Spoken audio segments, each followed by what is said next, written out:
Hey Palookas, I'm Argyle Fanfa. This is a review for the first Perry Mason novel ever written. It's The Case of the Velvet Claws. Woo. So, it's kind of okay and kind of not okay. I'm on the borderline between recommending the book and not recommending the book.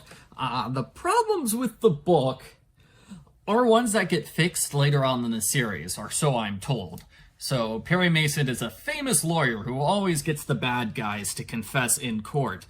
That's not in this book. He is a lawyer, yeah, but he doesn't show up in court at all. He makes no courtroom appearances. He's basically just a mean, hard-boiled detective in this one. The lawyer aspect comes into play a couple of times, but if he was just a private detective and not a lawyer, you really wouldn't be able to tell the difference. Not really. So, that's not so good. It doesn't have the famous lawyer stuff that the series is famous for. And Perry is just really mean in this book. He is a jerk to everybody. He's not like a staunch defender of the innocent. He's just a jerk who's willing to do everything it takes to make sure his client is found not guilty. And he, breaks so many laws in this book. He bribes policemen, blackmails people, mostly just bribery and blackmail. For example, there's the gun found at the crime scene, and, he bribes a policeman to get him the number of the gun so he can get to the gun, figure out who it was sold to before the police do.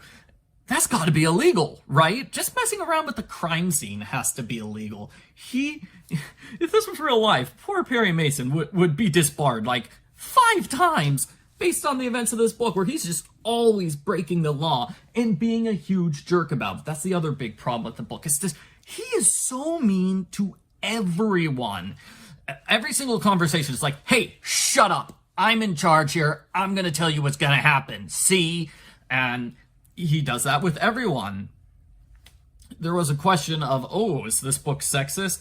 Yeah, he's sexist to the women, but he's just as sexist to the men. He is just an equal opportunity offender and treats everybody else like garbage, including his 2 friends. Paul Drake is his, detective friend. You wouldn't even know that the 2 of them are friends based on their conversations, because he just barks out orders, doesn't explain what's going on. It's do what I said, don't ask any questions. And, doesn't really give, thank you for finding out evidence. That's really important, will help me solve the case. No, he's ugh. Just mean the whole time. And Della, his secretary, who I feel really bad for her, because she's the only one with any brains in this book at times. Half and half.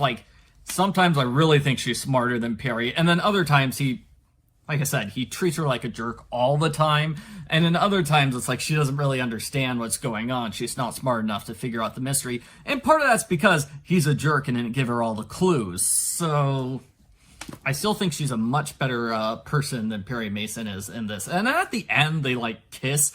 And I'm what?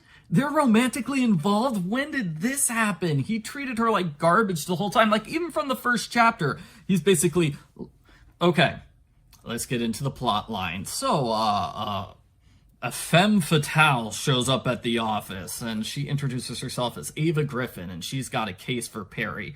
And Della says, this woman's a liar. She's full of garbage. I don't like her. She's a rich snot who gets off of manipulating other people's emotions. Don't believe anything she says. Everything she says is a lie. And Della's correct about that. And I think Perry catches her in a lie, really early on. His client just lies straight to his face.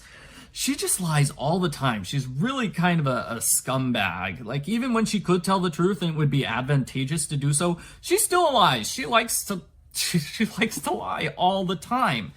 And so there are several conversations between Della and Perry where Della's I don't like that woman. She's evil. You should stop working for her. And Perry's shut up, Della. I'm the detective lawyer. I get to decide what the cases are. I'm gonna work for her. You do your job. And I'm okay, jerk. And that's how he treats Della for the entire book. And so it was a huge shock at the end of the book where they're romantically involved and they kiss. And she's like, oh, I was so worried for you. Like, that felt like it came out of nowhere because he's treating Della like garbage. And you know what? She was right. She was right the whole time that this client is bad news. And, like, there are so many places, like, Eva, just the client, she lies to Perry over and over and over again. She threatens to frame him for murder over and over again. She does frame him for murder over and over and over again. And there are like at least 5 conversations where somebody asks Perry, why don't you just stop defending this woman? Why are you even taking her case? Which is a legitimate question because she's a terrible person who tried to frame you for murder multiple times. Why are you still defending her? And he just gives like the same route speech, however the pronunciation is, the same speech is just like, I'm a lawyer. A good lawyer always defends his client no matter what. Doesn't matter if the client's innocent or guilty. I have to do my best. I'm like, no, she framed you for murder multiple times. Don't take her case anymore. The book would be a lot shorter if, let's say there's a 3 strikes you're out rule. Like the 3rd time she lies to him or threatens him, he drops her case. The book would be like 200 pages shorter. And is weird at specifically one point where the case looks like it's wrapped up, but he keeps investigating anyway. Really, he should have just like coasted on that and stopped there. Alrighty. Another complaint I have about this book is, it's a long-standing policy of mine to take points away from a book score if it has bad racist or sexist material. There's racism in this book. There's 2 slurs that get used. Yeah. And then just a scene with a Jewish pawnbroker. Let's give you a sense of how mean and nasty Perry is and how willing he is to break laws. So he's trying to track down the gun. He's trying to frame somebody else for the murder. He knows this guy didn't do it. So he goes to the pawnbroker in advance and says, hey, you're Jewish. That means you can be very easily bribed. And that's just very racist. So he offers the Jewish guy $50. It's like, okay, I'm going to come back with this guy. You need to say you sold him the gun, and as the conversation goes on, just keep building it up, saying he's the one, definitely. And there's another line about how Jewish people are great at lying and they're fantastic actors, and it's like that's another racist line. And that's how the scene plays out. Is Perry comes back with this guy. The Jewish guy starts accusing him of being the one who bought the murder weapon. And it just keeps going and going and going until the guy cracks and gives in to Perry's blackmail. Perry also blackmails this guy's lady friend in advance before this. So it's like double blackmail at the same time. It's like, that is not what good lawyers do. I mean, if you coercing a witness is illegal, right? So like double blackmail to try to get to the bottom of the case, it just doesn't work. He has friends on the police force. Why doesn't he trust them to solve the case? So I'm sorry if this sounds like I'm doing a lot of complaining about this book. Story-wise, it's pretty good. It's got a bunch of twists and turns. Surprise ending. I like that. But just, wow. Perry needs to stop being a jerk to everybody. Stop taking the case of a defendant who is really, really trying to get him arrested in her place, and stop breaking the law, be nice to people. I feel like that would improve the series, and I'm told the next book is the first one where it goes into a courtroom, and I understand the courtroom stuff is the most interesting part of the Perry Mason series, so it would be cool to see that in the next book. I kind of got interrupted when telling the basic story. Well, so here's basic story is that Eva Griffin, she comes into the office and she says, you know what? I've got a blackmail problem for you. Basically, she was out dining with Harrison Burke, and he's running for Senate. So he's in the House of Representatives right now. He's running for Senate, and there's a completely unrelated murder. This murder has nothing to do with the story, but as a result, there could be a scandal because, this would-be senator was out on a date with another man's wife. Oh no. So she wants to basically clear up the blackmail situation. She's like, I can't go directly to the newspaper and ask them to avoid printing the story. You'll have to do it in my case. You'll have to do it in my place. So he basically goes to the newspaper, which is just a blackmail racket. And they're like, okay, sure, give us $10,000 and we won't run the story. And, or was it $20,000? It was some ludicrous amount, which was far above the amount that Perry Mason can afford. And so that makes him mad, and he decides he's going to take down the entire newspaper from the inside. And so he kind of follows the newspaper man and figures out the newspaper owner is this meanie called Mr. Belter. He goes to the house, has a big fight, and it is kind of interesting to see super aggressive and mean Perry Mason go up against the super aggressive and mean newspaper owner. In the same way, it's also interesting to see aggressive Perry Mason going up against the aggressive police homicide detective. That was kind of interesting to see those personalities play off each other. Not so interesting when he's going up against somebody who's not really fighting back, because then he just comes across as a bully when he's being super mean and aggressive, which he's constantly doing. He doesn't treat anyone with kid gloves here.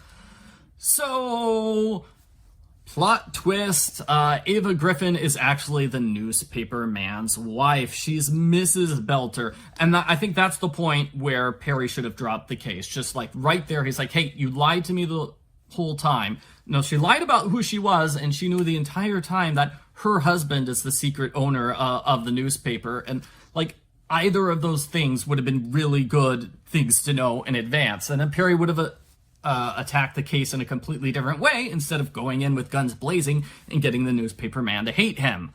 So that's definitely when he should have fired her.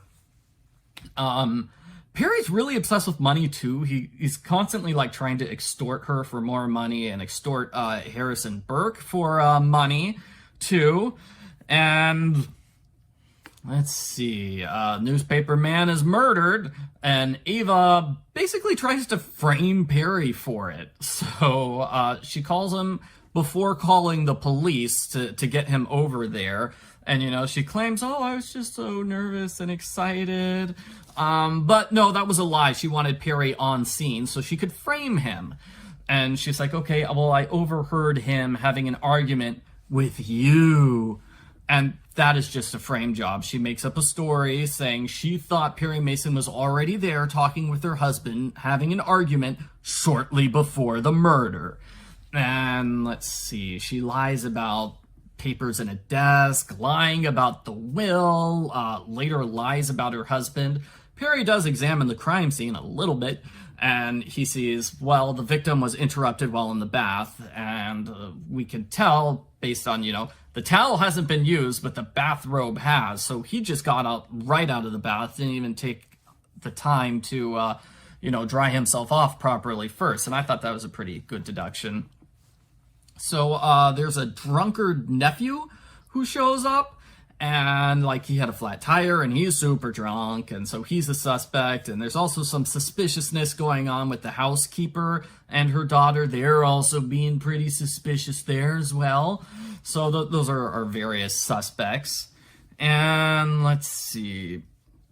Case continues. He keeps blackmailing people, trying to track down the gun. He tries to frame the guy. Basically, the person I told you about, where he was framing the person, making him feel, making it look like you were the one who had the gun. So that was the second in command at the newspaper. That's who he was trying to frame.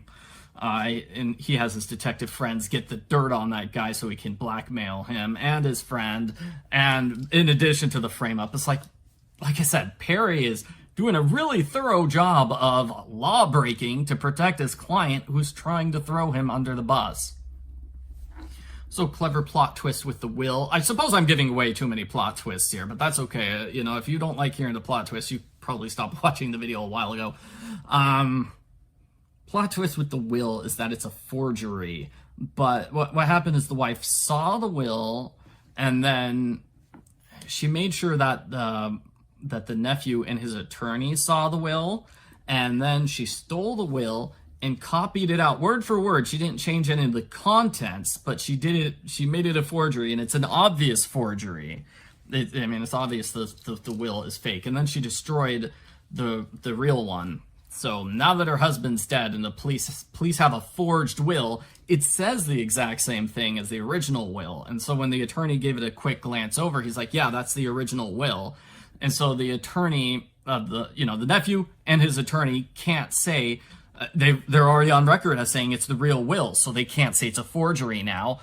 She's planning on going back later and accusing it of being a forgery, and when that's proven, that's going to make them look guilty, and she'll get off scot-free. But what do you know? She gets squeezed a little bit too hard by the police, so then she frames Perry Mason, which was her original intention. That was the reason why she brought him there. And this is the point where I feel like Perry should have ended things, is he basically gives the big speech explaining what happened, that Eva clearly is the murderer. She shot her husband and did this incredibly complex destroying the will job and framing Perry Mason for it, nice and neat, and she gets taken away by the police. And there are still, like, I guess 50 to 70 pages left. So, like, I thought at that point, he should have just dropped her as a client and just gone on with his life, because she's been arrested for the murder. He's gotten paid, but no, he keeps fighting for her, because a good defense attorney never gives up on his client, even though his client is actively trying to frame him over and over again. It's just, ugh. That was something that made me mad.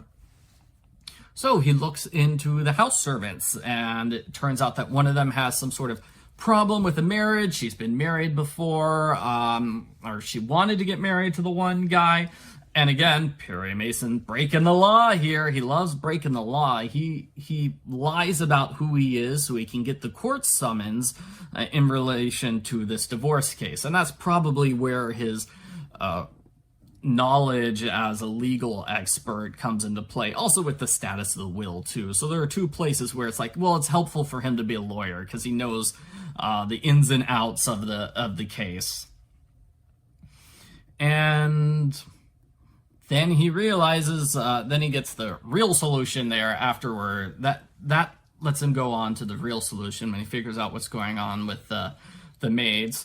So what happens is the mother maid, she's basically trying to set up a quickie marriage between her daughter and the nephew. And Perry Mason correctly figures out that, well, that's because the nephew's the murderer and the mother maid has figured it out. So she's basically forcing a marriage in order to keep quiet. That's the bribery scheme there. It's like, you marry my daughter, I won't tell anyone that you committed murder. And Perry Mason then steps backwards from there, assuming that the nephew is the killer. What happened? Well, he got Eva on record as shooting at her husband. What happened was she missed, and she missed him entirely, and the bullet somehow went down the drain of the bathtub. I don't quite understand it, but that's why they didn't find a second bullet hole, is because there was no bullet hole. She just fired randomly in his direction and ran away screaming. And Perry makes a sexist comment here. It's like, oh, isn't that just like a woman to fire a gun and assume she hit it just because she was kind of aiming at it? It's like she didn't even kind of hit her husband. And that's when the nephew came in, and the nephew heard the whole story and realized, hey, this is a great chance to kill him and frame Eva for it because she already thinks she killed him anyways. So that's when the nephew committed the murder. Interesting plot twist at the end. So I think my final score for this book is gonna have to be like a 4 out of 10. Like borderline if I would recommend it. It had an interesting plot with the twists and the mystery, but gosh, Perry Mason is just a total jerk. His client keeps framing him all the time. He really should have given up on her just a long time ago. And, just the sexist and racist material. If you've read a bunch of books from 1933, a lot of hard-boiled detective fiction seems to have that sort of racism and sexism. So, I don't know, I'm holding up the book. It's just a black cover. You can't really see. Love the cover art. Woo! So thanks. Those are my thoughts on the first Perry Mason book, The Case of the Velvet Claws. Hopefully I'll enjoy the next book a bit more because it will have courtroom material. So I'm told that's good. Hopefully he will not be a jerk to every single person he meets. Even if he's just nice to his client and his two friends, I will accept that. He doesn't have to be like a perfectly nice, friendly guy to everybody, but at least he should treat his friends nicely and not let himself get bullied by his client. And I feel like that would improve the book. Yeah. I feel like maybe this book probably could be republished today. Cut out the racial slurs and the more egregious sexist and racist remarks. And it could definitely be published today. I'm pretty sure. Although, they do use an awful lot of 1930s slang.